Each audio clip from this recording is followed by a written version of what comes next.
11 kilometers of ancient rock, squeezed upward through a vertical conduit under the pressure of an entire colliding continent. This is not a monument, it is not a temple, it is a measurement. For decades, the stories we have been told about this territory are flat, painted in the stark, modern colors of geopolitical friction, barren landscapes, and arid isolation. But those stories are too small. They fail to look beneath the surface.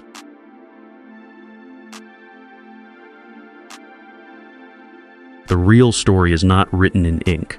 It is carved into the crust of the earth, where every mountain range, every desert valley, and every salt dome acts as physical evidence, not merely scenery. To understand this hidden world, we must first realize that the ground beneath our feet was once the bottom of a vast, silent ocean.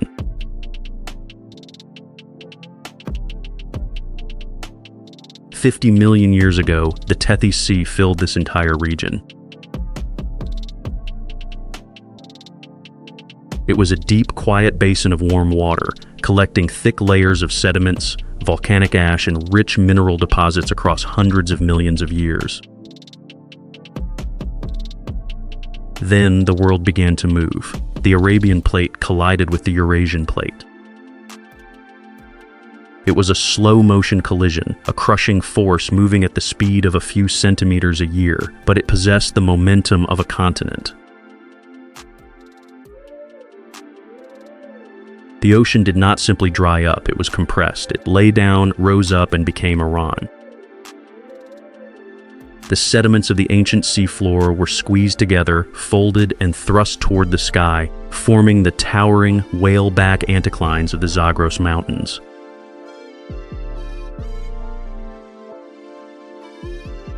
And trapped beneath those billions of tons of dense Cretaceous rock was a secret, a massive, buoyant layer of ancient salt. This Neoproterozoic Hormuz salt, deposited more than 600 million years ago, was far lighter than the heavy layers of stone settling on top of it. Under the immense pressure of the plate collision, the salt began to behave not like solid rock, but like a liquid. It sought the path of least resistance.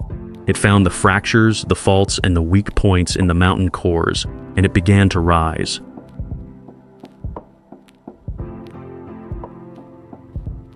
Today, southern Iran holds more than 200 of these salt domes. They are great gleaming mountains of white, pink, and gray crystals piercing the sky in the middle of a desert. And in the most spectacular places, the salt does not merely form a dome. It breaches the surface of the earth and begins to flow.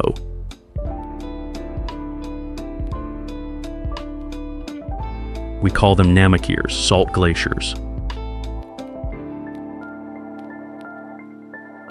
They look exactly like ice glaciers, complete with deep crevasses, terminal moraines, and slow, grinding paths carved through the mountain valleys.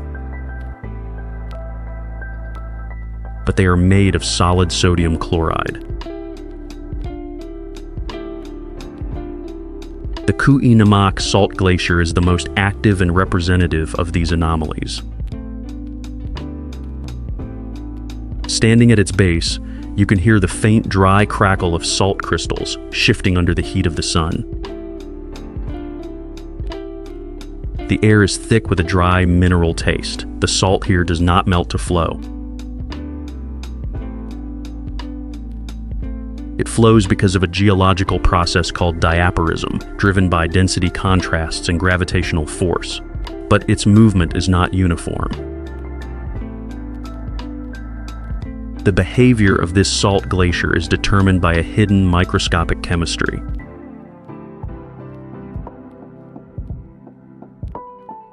Geologists categorize the salt into two distinct types: dirty rock salt and clean rock salt. Dirty rock salt is packed with solid mineral inclusions, anhydrite, gypsum, dolomite, and clay. You would expect these impurities to make the salt stiff and resistant to movement. But the opposite is true. At the microstructural level, the presence of these inclusions accelerates the rate of diffusion along the contacts of the halite grains, allowing the dirty salt to stretch and flow with remarkable ductility. Conversely, clean rock salt is rich in dissolved iron and hematite, which gives it a striking blood-red hue. This iron acts as a structural lock, pinning the crystal defects in place and preventing the salt from deforming easily. The clean red salt stands firm, forming the rigid structural bones of the mountain, while the dirty salt flows around it, sliding down the slopes like a slow gray river of stone.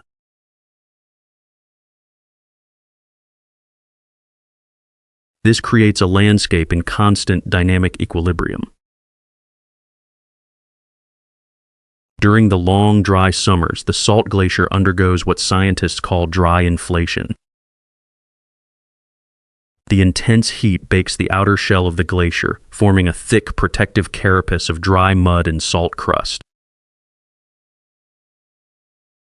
This carapace seals the moisture inside, halting the lateral flow of the rock.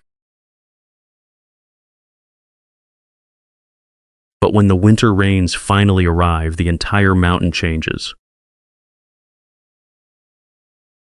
The water dissolves the protective outer crust, weakening the carapace and lubricating the salt grains beneath. In a matter of days, the salt glacier surges forward, moving downstream with a quiet, unstoppable momentum. It is a landscape that responds directly to the sky, a mountain that breathes in the heat and crawls in the rain.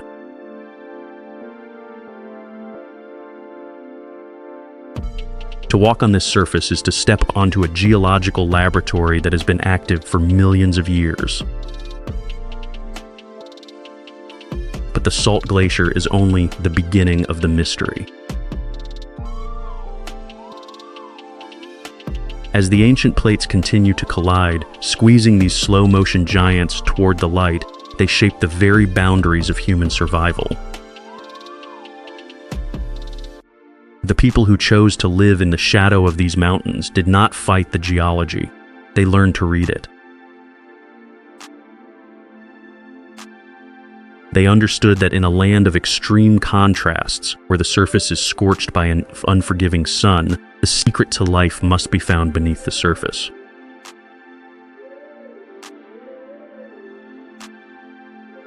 Before we go deeper into these subterranean mysteries, before we descend into the dark, hand-carved rivers that made this civilization possible, we want to welcome you. If you are ready for this epic journey, drop a comment telling us where in the world you are watching from.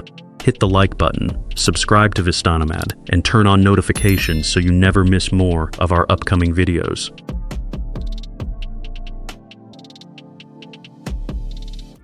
The journey is long, and the pavement is about to end. What lies ahead is a world of shadow, engineered by gravity and kept alive by the steady, silent drip of water.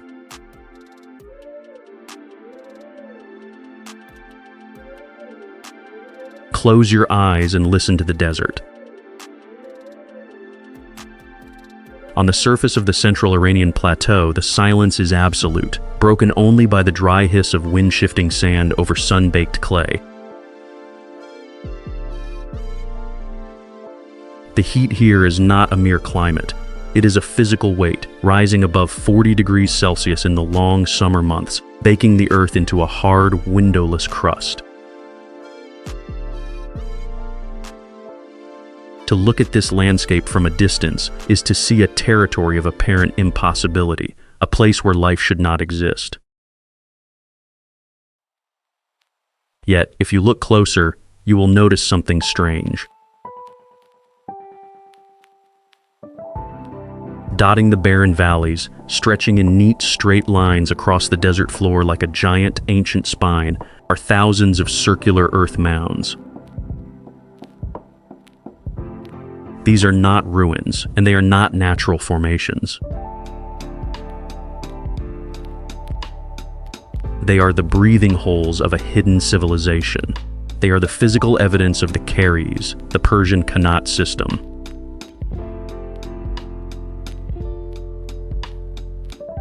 To survive in this arid wilderness, ancient Iranians did not wait for the rain. They understood that the mountains bordering the plateau captured moisture that never reached the valleys. But the rivers running down those slopes were seasonal, disappearing into the thirsty sand long before they could reach the cities. The solution was not to build dams on the surface, where the water would instantly evaporate under the relentless sun. The solution was to dig.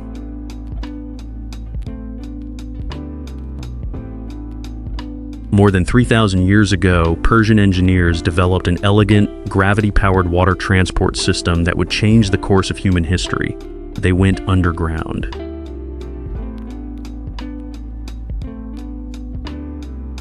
The creation of a Qanat is a journey into the dark, led by a highly specialized group of traditional diggers known as muqannas. The trade of the muqani is not merely a job. It is a sacred inheritance passed down from father to son across generations. Armed with nothing but a small pickaxe, a leather bucket, and an oil lamp, these men descend into the earth to carve out horizontal tunnels barely 1.5 meters high and less than a meter wide, just large enough for a single person to work on his knees.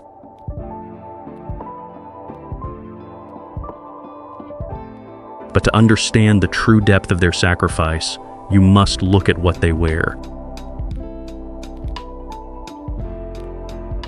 Before a muqani descends into the dark, he dresses in loose, clean, white cotton garments.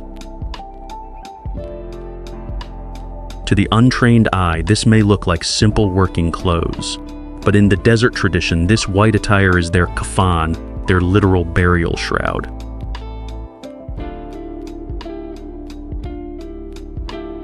Every time a muqani is lowered into a new shaft, he knows he is stepping into a space where death is a constant companion.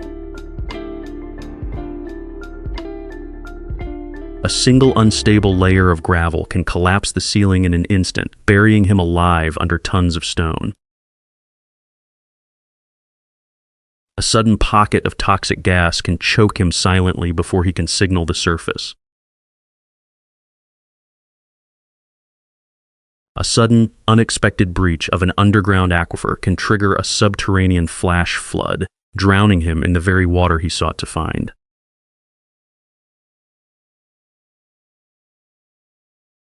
By wearing his shroud into the earth, the muqani enters the darkness prepared for his own funeral, offering his life so that those on the surface might drink.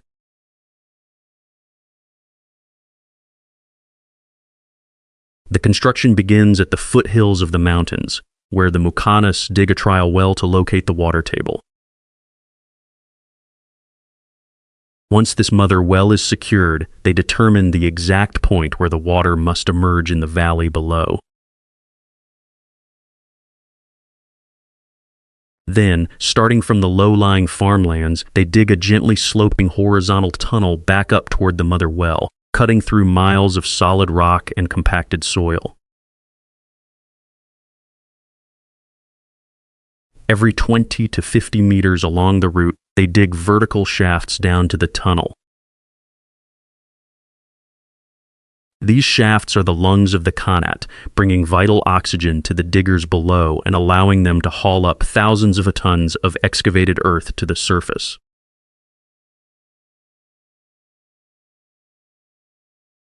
Today, the total length of these underground aqueducts across the Iranian plateau exceeds 376,000 kilometers. That is a distance nearly equal to the journey from the Earth to the Moon, carved entirely by human hands over 3 millennia.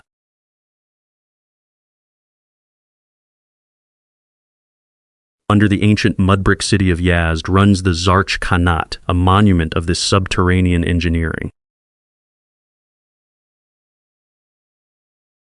Stretching for 71 kilometers, it is the longest active Qanat in the world, carrying water from the mountain aquifers directly beneath the historic Jame Mosque. Inside the mosque, a small, unpretentious doorway in the courtyard leads to a payab, a steeply sloping stone staircase that descends 30 meters into the earth. As you walk down these steps, the searing heat of the desert vanishes, replaced by a cool, damp silence.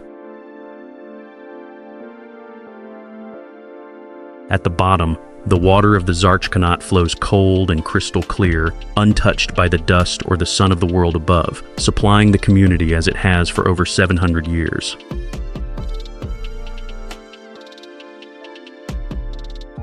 Further northeast in the dry plains of Gonabad lies the Band-e Kaisar, a Qanat system that has been active for more than 2,700 years. To reach the aquifer, the ancient builders of Gonabad had to dig a mother well that plunges more than 360 meters deep into the earth. Think about that. Long before the invention of steel, engines, or electricity, human beings dug a vertical shaft deeper than the height of the Eiffel Tower, using nothing but hand tools, manual winches, and raw, unbroken determination.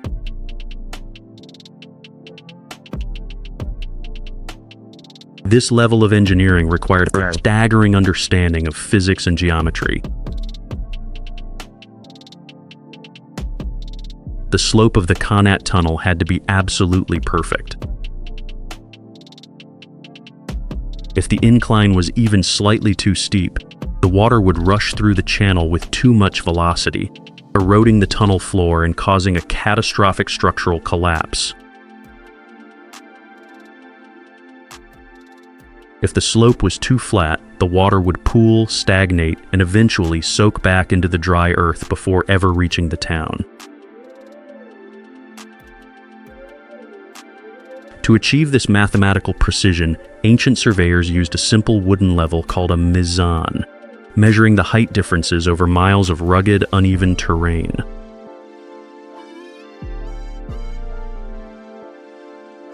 Once the water emerged at the surface, it became a matter of absolute social justice. In a land where water is the difference between life and death, how do you prevent greed from destroying a community? The Persians solved this by creating the role of the Mirab, a highly respected elected water overseer whose integrity was beyond question. The Mirab sat at the Qanat outlet day and night, using the Fenjan, the world's first water clock, to distribute the flow. The Fenjan was a small bronze bowl with a microscopic hole in its base, floated inside a larger basin of water. As the water slowly seeped into the bowl, it would gradually fill and sink to the bottom. Each farmer was allocated a specific number of these sinking cycles. The moment the bowl sank, the Mirab would call out, and the water channel would be diverted to the next family's crops. It was a system of absolute equity, built on collective memory and communal trust, ensuring that no single person could overexploit the shared lifeblood of the desert.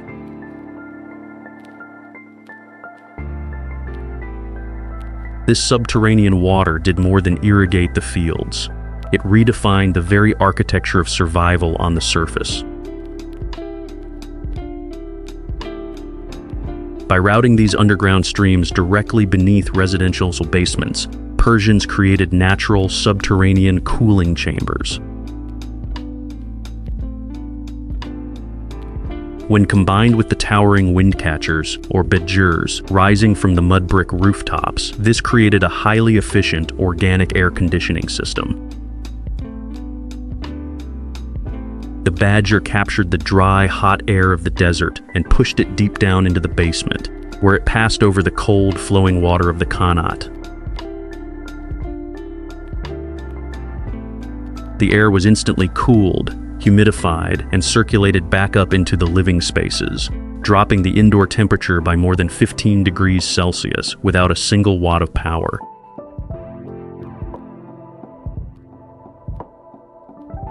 These ancient tunnels survived wars, earthquakes, and the rise and fall of empires because they were built in harmony with the natural limits of the earth. Today, we live in an era of immediate convenience, where water flows from a plastic tap with the turn of a hand, and we rarely stop to think about where it comes from or what it costs to bring it to us. But have we lost something vital in our detachments? Have we lost the deep sacred respect for the resources that keep our world alive?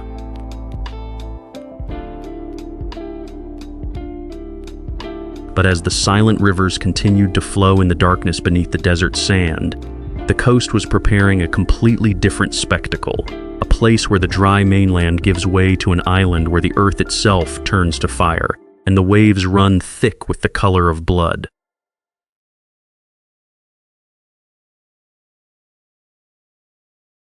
Imagine a shore where the water does not run blue, but a deep, heavy crimson, crashing against sand that glitters like a field of crushed jewels. If you were to stand on the edge of Hormuz Island, where the Persian Gulf meets the Indian Ocean, the first sensation to hit you is not the salt air, but the overwhelming presence of color. This is an island that looks as if it has been painted by a violent, chaotic hand. But this is not art. It is the raw, unshielded chemistry of our planet. This 42 square kilometer island, shaped like an oyster shell drifting in the Strait of Hormuz, is one of the most geologically dense and bizarre places on Earth. It is a lithology laboratory where deep time has risen to the surface and where the boundary between geology and human biology has completely dissolved.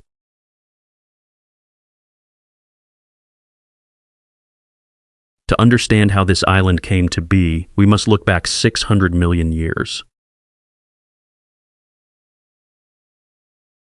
Hormuz is not a volcanic island in the traditional sense, nor is it a simple shelf of sedimentary rock.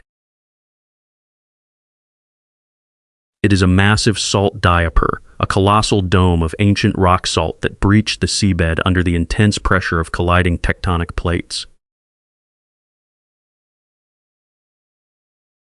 As this gargantuan pillar of salt pushed its way upward through the crust, it brought with it a chaotic mixture of volcanic rocks, iron ore, gypsum, and sulfur. This was a slow-motion subterranean furnace.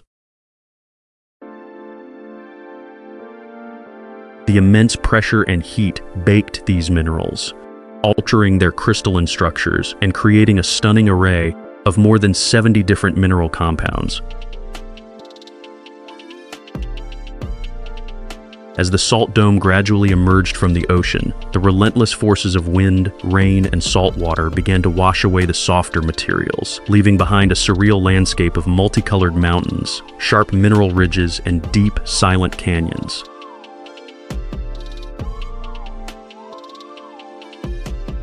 But it is the color red that dominates your vision here.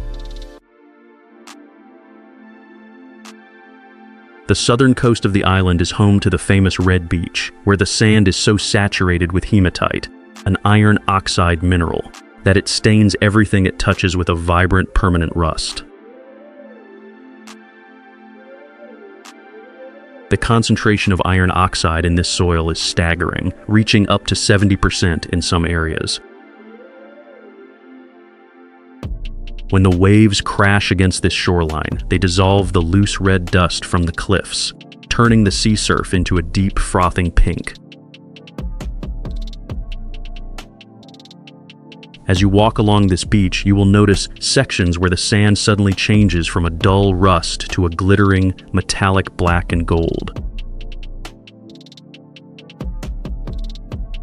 This is because the tide washes over heavy deposits of pyrite, famously known as fool's gold and magnetite. Under the intense southern sun, these iron sulfide crystals catch the light, reflecting thousands of tiny golden stars across the wet sand. It is a visual anomaly that makes you feel as if you are walking through a dream, or perhaps on the surface of Mars.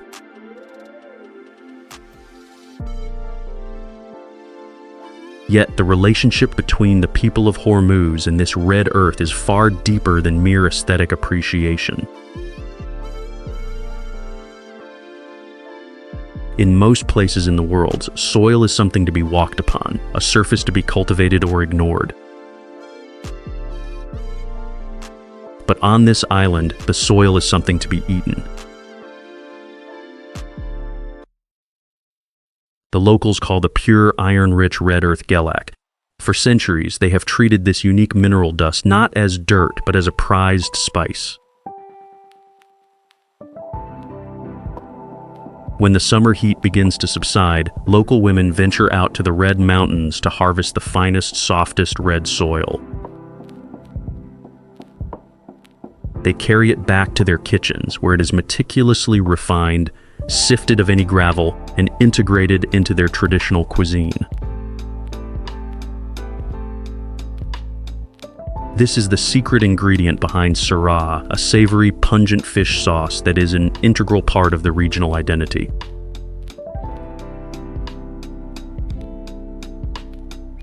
To make sirah, local cooks take small fresh sardines, known locally as moto or hasheen, and clean them carefully.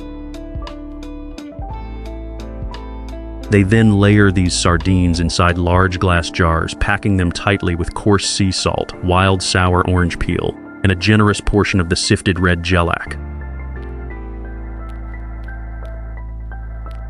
The jars are sealed and placed on the flat mud brick rooftops, left to bake in the relentless desert sun for up to a month. Under the intense heat, the iron in the red soil reacts with the salt and the natural oils of the fish, fermenting the mixture into a rich, deep red sauce. This sauce is spread over flatbreads, mixed into spicy stews, and used to season fresh fish cooked over open coal fires. When you eat sirah, you are not merely tasting a local recipe. You are physically consuming the volcanic history of the island, absorbing the iron of the ancient salt dome directly into your blood.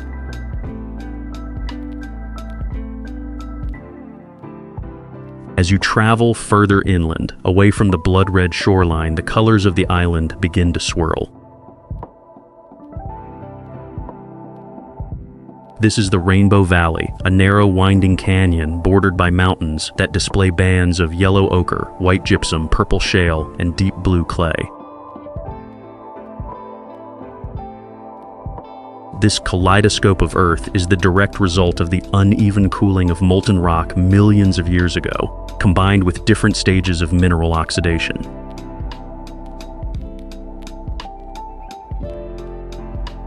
Nearby lies Silence Valley, a place that offers a stark contrast to this visual noise. Here, the vibrant colors suddenly vanish, replaced by towering, jagged walls of brilliant white salt and gypsum crystals.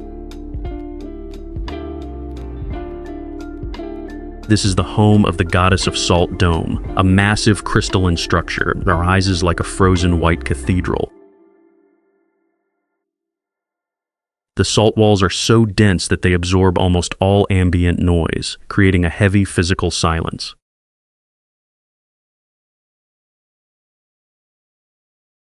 At the end of the valley, a narrow footpath leads to the spectacular Valley of the Statues, or Darai Tandisha. Here, over thousands of years, the gentle, persistent touch of wind and rain has sculpted the tall, mineral-rich cliffs into eccentric, haunting shapes. With a bit of imagination, the jagged rock formations transform into giant stone eagles, sleeping dragons, and mythical guardians staring out over the edge of a high bluff. Standing on this precipice, looking down at the turquoise waters of the Persian Gulf crashing against the colored rocks hundreds of feet below, the scale of our planet's creative power becomes undeniable.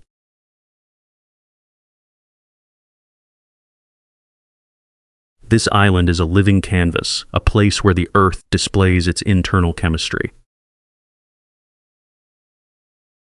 But it also serves as a mirror, reflecting our own relationship with the resources of our world.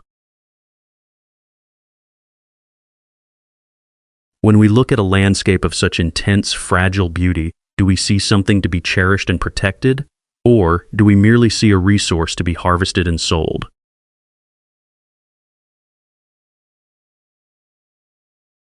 But as the colored waves of the Gulf continue to grind the red cliffs into dust, the dry interior of the mainland is preparing a completely different challenge, a place where the Earth strips away all color, all water, and all comfort, presenting a silent, black wasteland where the thermometer reaches heights that melt the very tools of modern science.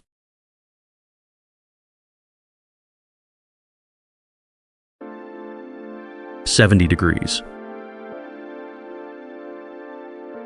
That is not the temperature of the air.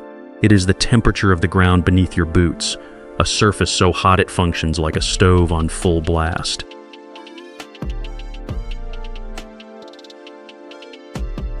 Welcome to the Lut Desert, a place where the Earth strips away all illusion of comfort, presenting a silent black crucible where the limits of life are tested every single second. This is C Lut, an immense expanse covering over 120,000 square kilometers of southeastern Iran. It is a land of extreme contrasts, a territory of wind-carved giants and volcanic plateaus where the sun is not a source of gentle light, but an active physical threat. To enter this desert is to step into the absolute center of the planetary furnace.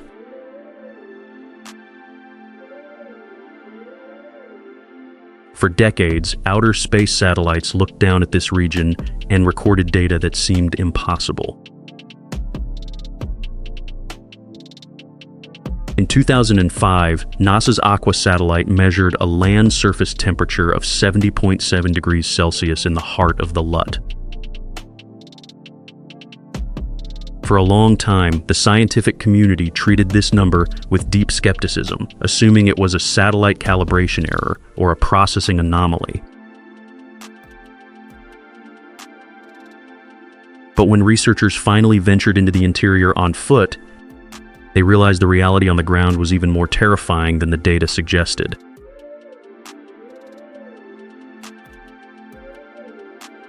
This is Kandovan, a vast plateau of dark volcanic basalt rock that blankets the desert floor like a black iron griddle. The dark stone absorbs the intense solar radiation, trapping the heat and radiating it back into the atmosphere.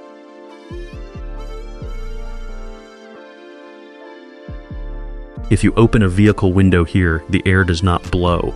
It hits your face with the force of an industrial hairdryer, instantly drying your mouth and burning your throat. During expeditions, modern technology simply collapses. Laser thermometers display error codes and refuse to measure. Traditional immersion thermometers shatter under the pressure. The very glue holding smartphones together melts, causing screen panels to peel away from their frames. And most dangerously of all, the rubber soles of explorers' boots begin to soften, melt, and detach from the leather, leaving them to walk barefoot across a surface of blistering stone. This is a landscape where technology fails and human survival is reduced to raw physiology.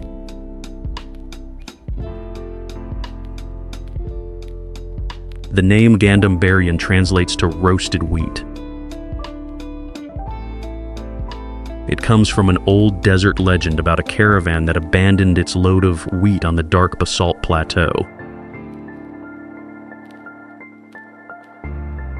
When travelers returned to the spot days later, they found the grains completely roasted by the heat of the sun, as if they had been baked in an oven.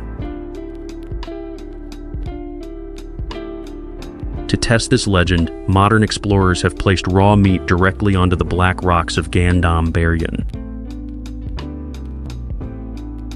In less than 2 hours, the stone cooks the meat to a perfect turn, demonstrating that the ground itself behaves like a natural griddle.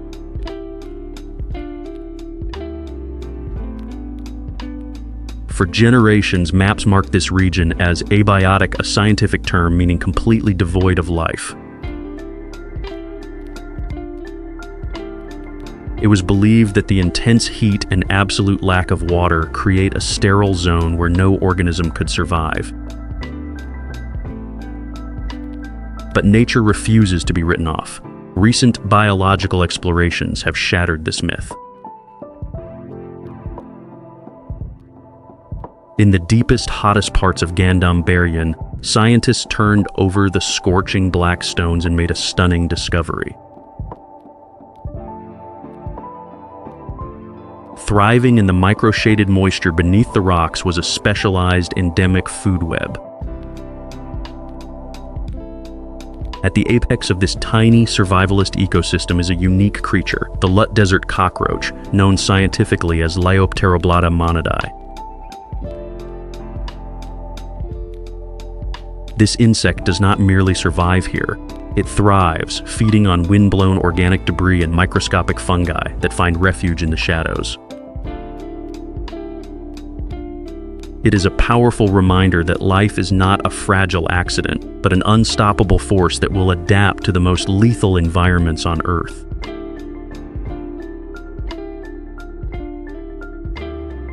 But the Lut Desert preserves more than rare biology. It acts as a pristine ancient archive for the solar system.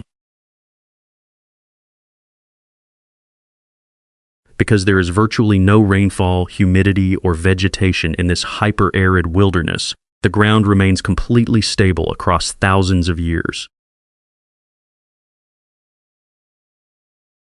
This makes the Lut one of the world's premier locations for finding extraterrestrial meteorites. When space rocks fall to Earth in most climates, they are quickly eroded by rain, overgrown by plants, or dissolved by moisture. But in the Lut, they lie undisturbed on the desert floor for up to 30,000 years, preserved in a perfect state of suspended animation.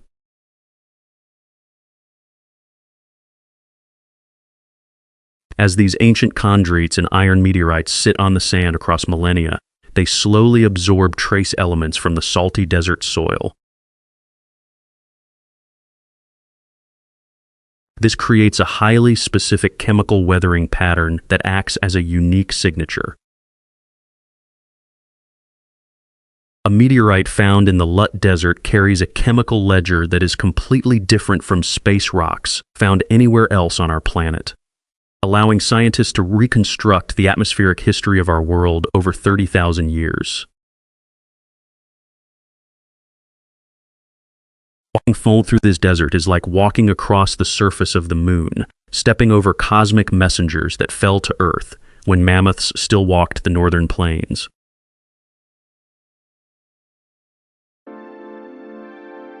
To the west of Kandovan lies a completely different visual marvel, the Qanats.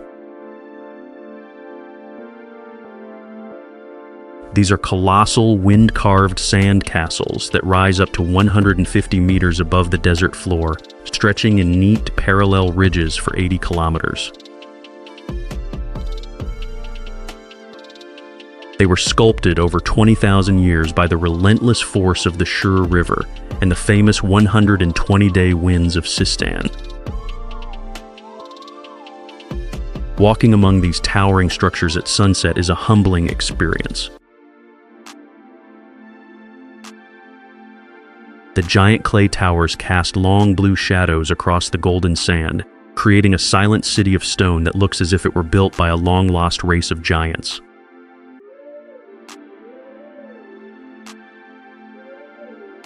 But the beauty of this wilderness is inseparable from its danger.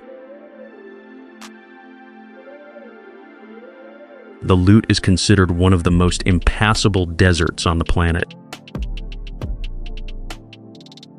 Traditional caravans knew that while a camel can survive up to 20 days without water, it can only go 3 days without food.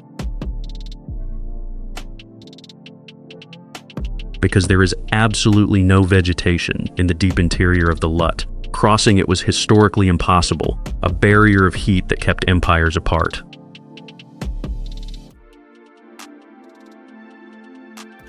Today, we live in a world where we can cross continents in a few hours, shielded from the elements by steel and glass.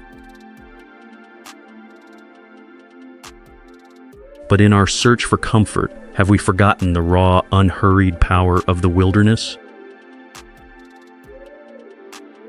Have we lost the ability to stand in absolute silence and listen to the ancient, quiet rhythm of our planet?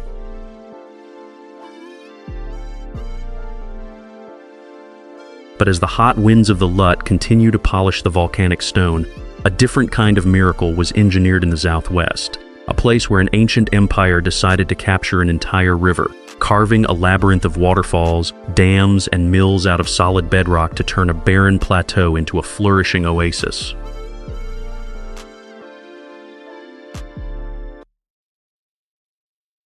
A river does not negotiate, it does not pause, it does not yield. It flows with the crushing, single-minded weight of gravity, carving its way through rock and earth until it reaches the sea. To try and bend a massive river to the human will is to invite disaster, an argument against physics that almost always ends in ruin.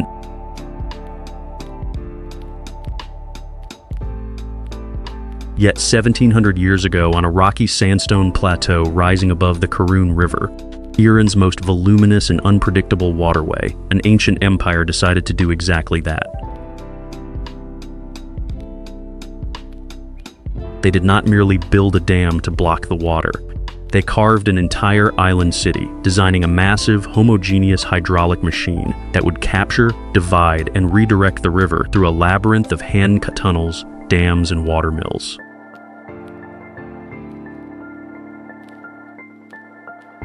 This is the Shushtar historical hydraulic system, Sassanid engineering marvel that UNESCO has hailed as a masterpiece of creative genius.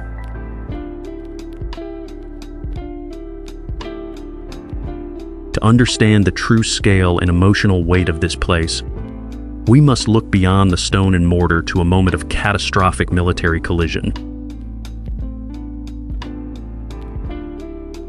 In the year 260 AD, the Roman Emperor Valerian marched east with an army of 70,000 men to crush the rising power of the Sassanid Persian Empire.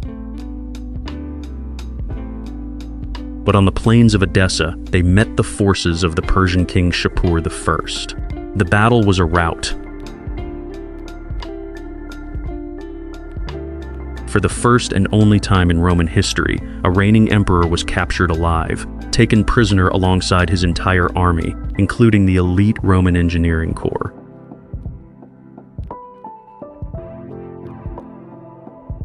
Shapur did not execute these 70,000 captives, and he did not throw them into dungeons.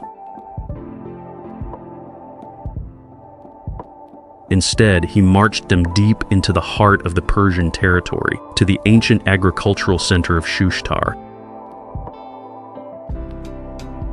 Shapur had a vision. He wanted to transform the semi-desert plains of Mianab into a fertile paradise, but his previous attempts to manage the wild seasonal floods of the Karun River had failed.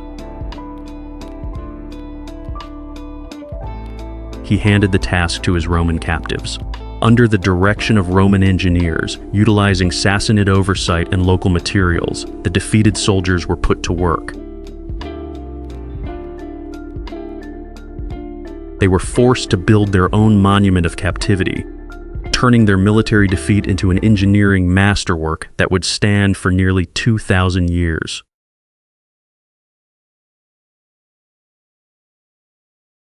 The core structure of this massive project was the Band-e Kaisar, or Caesar's Dam.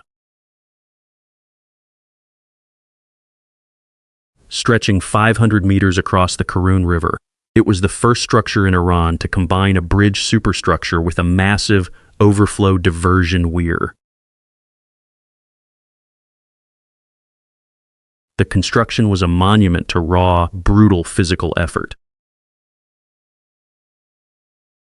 Because the current of the Karun was too powerful to build on directly, the Roman workers first had to redirect the entire river. They dug the Gargar Canal, a massive, artificial channel that branched off the main river upstream, allowing the builders to dry out the main riverbed.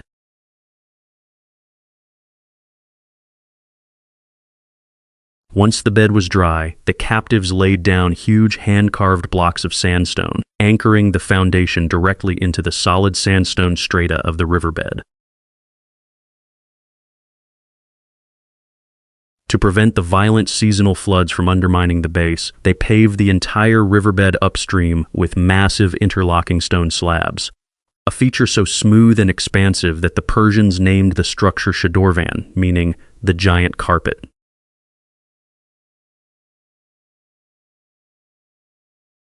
The massive sandstone piers of the bridge were bonded up with a traditional lime-based mortar called sarouge and reinforced by heavy iron clamps that were secured inside the stone with molten lead. It was a technique completely foreign to indigenous Persian architecture, a distinct Roman signature written in iron and stone across the waters of the Karun.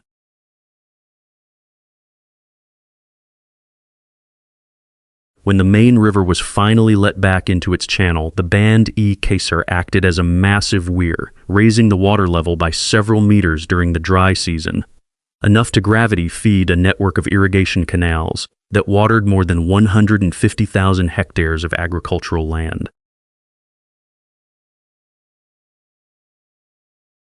Today, the names of local villages like Rumishgan and the presence of a Lurs tribe called the Rumian still carry the linguistic memory of the Roman soldiers who never returned to their homes in Italy, their lives absorbed into the very soil they made fertile.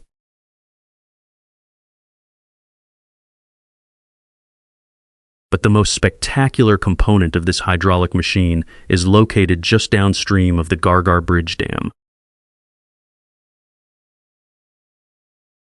Here, the water diverted into the Gargar Canal is squeezed through 3 massive tunnels carved directly through the solid sandstone cliffs under the ancient Salisul Castle. These tunnels, the Boleti, the Dahanai Shar, and the Se Kora, were engineered with a sophisticated understanding of fluid dynamics. They did more than transport water. They controlled floods and concentrated the gravitational energy of the river.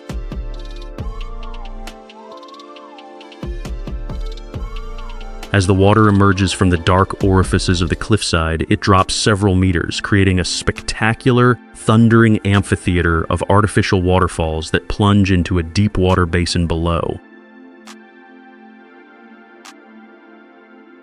But before the water reaches the basin, its kinetic energy is harvested. The ancient builders installed a system of 40 watermills directly beneath the waterfalls, powered by the sheer velocity of the falling streams.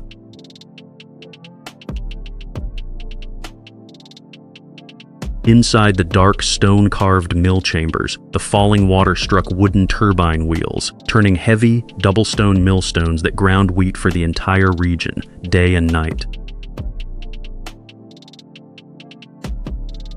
It was an industrial powerhouse that predated the modern industrial revolution by 15 centuries. The design was so sustainable and efficient that even in the 20th century, the system was easily adapted to generate electricity and supply water to modern ice factories, proving that true engineering brilliance does not age. It merely waits for the next generation to use it.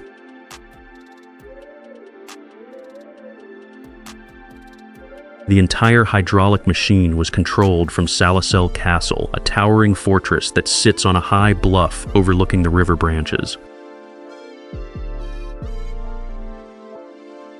From this strategic pivot, engineers could monitor the water levels using specialized measuring towers and operate the heavy wooden sluices to regulate the flow of water into the agricultural plains. It was a system built to endure, functioning continuously through Sassanid, Safavid, and modern eras, transforming a harsh semi-desert territory into a lush, self-sustaining agricultural oasis that fed generations.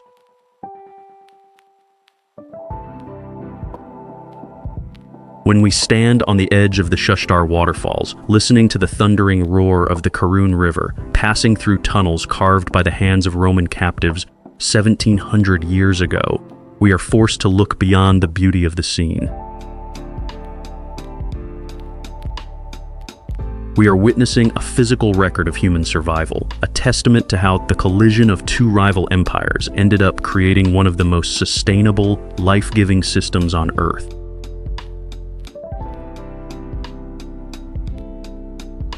Today, our modern cities rely on massive, energy-intensive pumping stations, concrete dams that disrupt entire ecologies, and high-maintenance water networks that are vulnerable to the slightest disruption. But have we lost the ancient ability to design in absolute harmony with the natural topography? Have we forgotten how to build structures that outlive our politics, our wars, and our names?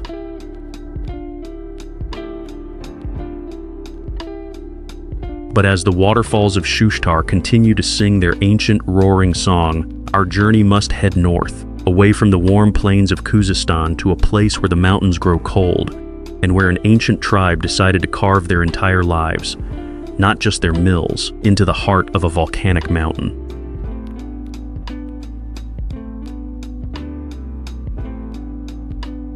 To understand the final secret of this hidden world, we must travel to the far northwest, where the warm plains of Khuzestan give way to a landscape of towering, snow-capped volcanic peaks.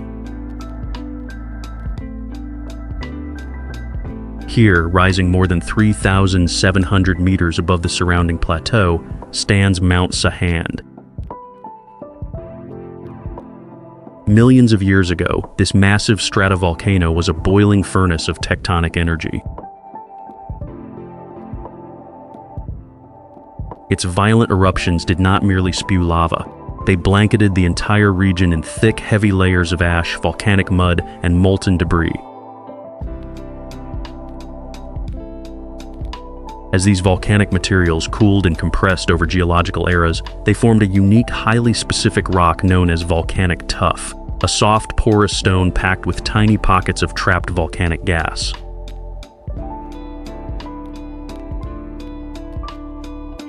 But the fire was only the first architect. Once the volcano fell silent, the elements took over.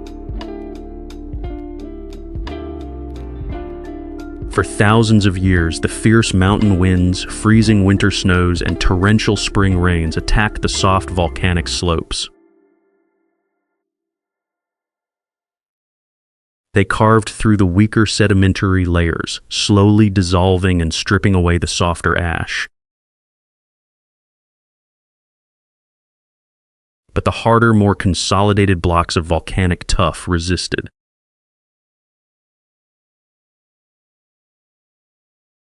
This uneven, persistent erosion sculpted the mountainside into a surreal alien landscape of thousands of dark, jagged, cone-shaped rock formations.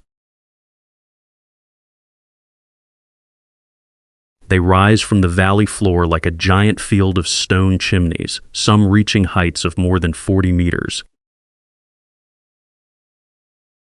They look like a natural monument to a chaotic, fiery past. But if you look closer, you will see something that defies belief. These are not just rocks, they are homes.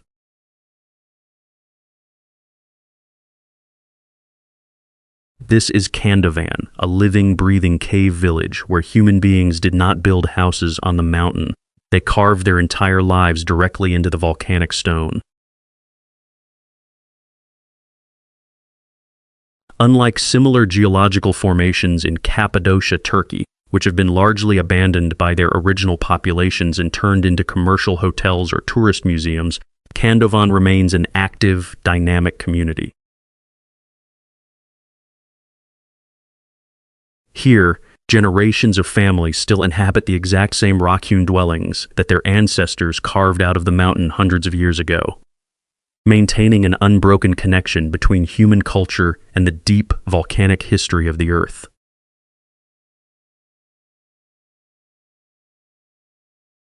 The story of this survival began in the late 13th century, during a moment of profound historical terror.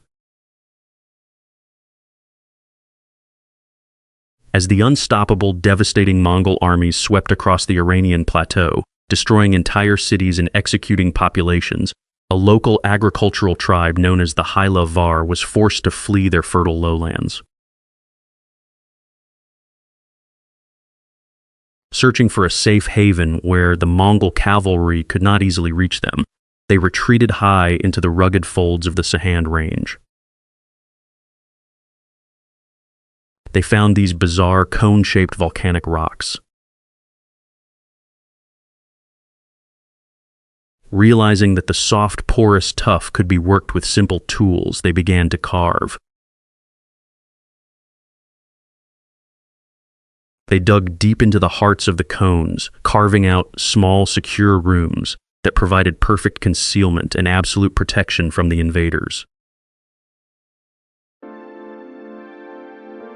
The natural rock shelters kept them alive through the initial waves of violence, and over the centuries, the Hila Var decided to make this sanctuary their permanent home.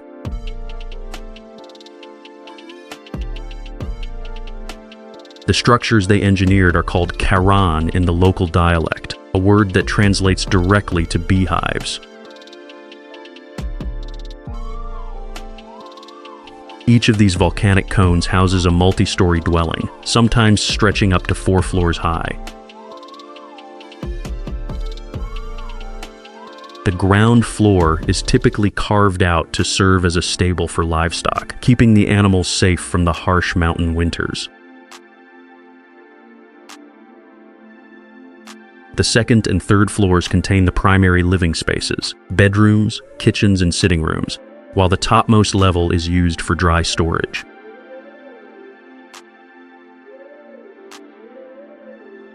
The thick, dense walls of volcanic tuff provide a level of thermal insulation that modern architecture can rarely match. During the freezing winter months, when the Sahand Range is buried under deep snow and temperatures plunge far below zero, the volcanic stone traps the heat, keeping the interior warm and cozy. In the scorching summer heat, the porous rock breathes, keeping the rooms remarkably cool and fresh. It is a masterpiece of passive, sustainable climate control, requiring no external energy to maintain the perfect balance of life.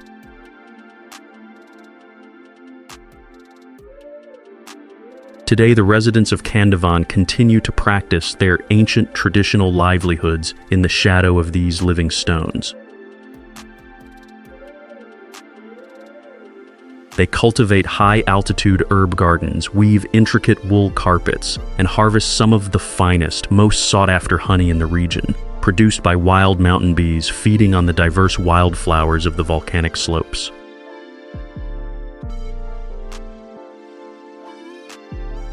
As you walk through the steep, winding, rock-carved alleyways of the village, the air is thick with the scent of burning wild rue, sweet mountain herbs, and fresh bread baking in stone ovens. The windows of these cave homes, decorated with vibrant panes of colored glass, catch the late afternoon sun, casting beautiful patterns of emerald, ruby, and sapphire across the ancient textured stone. It is a place where history is not displayed on a museum shelf. It is lived in, swept, and kept alive every single day.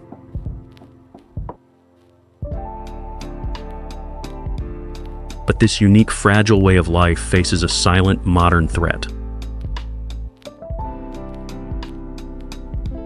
As the forces of globalization, tourism, and rural flight continue to accelerate, the younger generation of Kandovan is increasingly drawn away from the difficult physical demands of mountain life toward the immediate convenience of modern cities. The ancient, hand-cut tunnels are slowly growing quiet, and the traditional knowledge required to maintain these volcanic homes is fading with the passing of the village elders.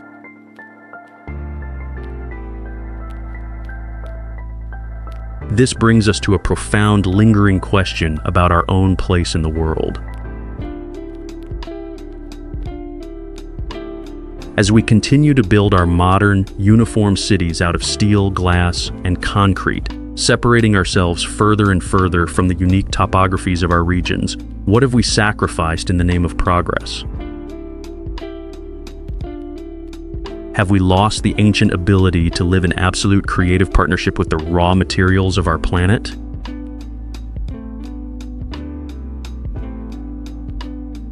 If the stories of the living stones of Kandovan and the incredible resilience of its people have touched your heart, please take a moment to subscribe to Vistanomad, hit the like button, and share this story with those who deserve to experience the raw, unpainted beauty of our world. And let us know in the comments below, if you had the opportunity, would you choose to leave behind the conveniences of modern grid-aligned cities to live inside a 1,000-year-old volcanic cone carved by hand?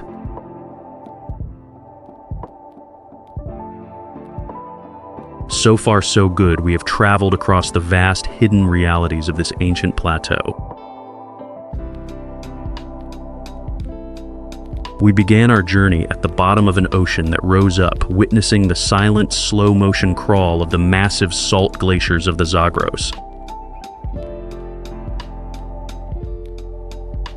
We descended into the absolute darkness of the subterranean Qanats, honoring the white-shrouded Qanats who risked their lives to measure time in drops of water.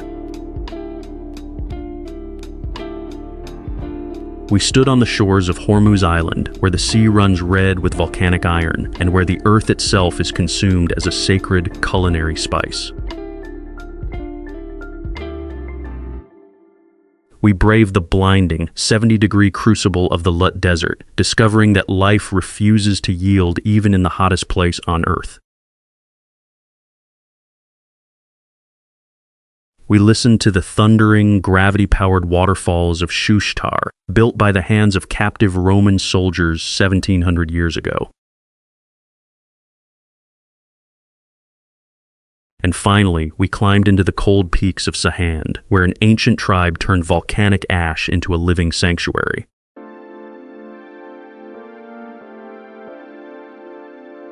These places are not separate. They are the chapters of a single continuous story of human resilience, geological wonder, and deep, unbroken connection to the Earth. The headlines we are shown are too flat, too temporary, and too small to capture the enduring spirit of this land. The real world lies beyond the noise, written in the stone, flowing in the darkness, and waiting for those who have the courage to look closer.